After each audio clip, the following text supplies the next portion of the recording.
పాకిస్తాన్ మాజీ ప్రధాని ఇమ్రాన్ ఖాన్ మరణంపై ఆ సస్పెన్స్ కొనసాగుతోంది. పాకిస్తాన్లోని అడియాలా జైల్లో ఇమ్రాన్ మరణించాడని చెప్పి జోరుగా ప్రచారం జరుగుతోంది. మరోవైపు షాకింగ్ కామెంట్స్ చేస్తున్నాడు ఇమ్రాన్ ఖాన్ కొడుకు ఖాసిం ఖాన్. తన తండ్రి బతికే ఉన్నాడని ప్రూఫ్స్ చూపించాలని డిమాండ్ని తెర మీద తీసుకురావడం జరుగుతోంది. ఇటు ఇమ్రాన్ ఖాన్ కొడుకు ఖాసిం ఖాన్ ఇమ్రాన్ ఖాన్ను మరణశయ్యపై ఉంచారు. ఆ సెల్ ఒకటి ఉంటుంది కదా, నేను ఆ పదాన్ని ఇంగ్లీష్లో చెప్పే ప్రయత్నం చేయట్లేదు. ఆ సెల్లో ఉంచారు అని చెప్పి ఆరోపించడం జరుగుతుంది ఖాసిం ఖాన్. మరీ ముఖ్యంగా కొన్ని రిపోర్ట్స్ కూడా ప్రస్తుతం సోషల్ మీడియాలో చక్కర్లు కొడుతున్నాయి. పోస్ట్ మార్టం రిపోర్ట్ అంటూ.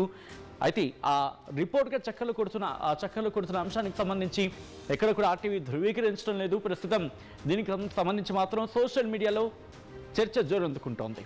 కోర్టు ఆదేశాలు ఉన్నప్పటికీ ఫ్యామిలీ మెంబర్స్ని కలవనీయట్లేదని చెప్పి ఆరోపణ ఇక్కడ వినిపిస్తోంది.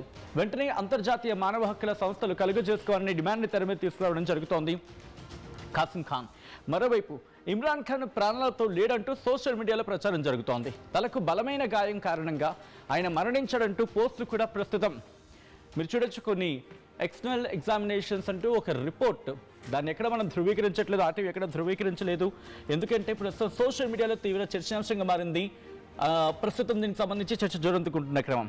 పాకిస్తాన్ మాజీ ప్రధాని ఇమ్రాన్ ఖాన్ మరణించాడని చెప్పి పుకార్లో లేకపోతే ఊహాగానాలు ప్రస్తుతం ఇంటర్నెట్లో ఒక విధంగా చెప్పాలంటే తీవ్రమైన చర్చకు దారితీస్తున్నాయి.